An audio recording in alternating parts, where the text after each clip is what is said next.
When you've passed the $500 test, here's what it looks like in real life. There's a client of mine, he had been solving quality assurance issue.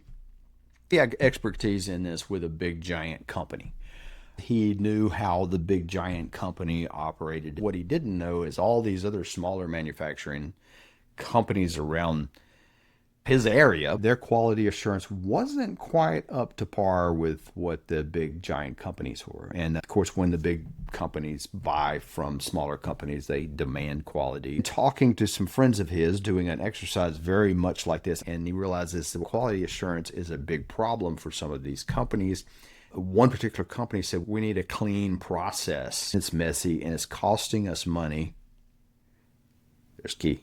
He learned to listen for money problems. He said, okay, I have a solution for you. John was talking off the cuff, right? Because he's thinking, this is the obvious stuff, simple, no-brainer work I do. And this associate of his said, can you come in and talk to us?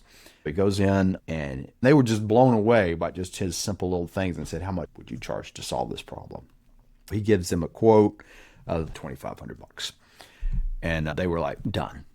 I remember him calling me up and saying, this was almost so easy, I was embarrassed to take it.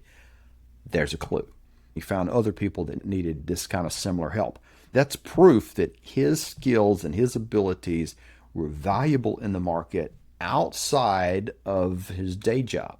And he was operating in the role of a consultant at this point. He could do as much of this work as he could stand to do.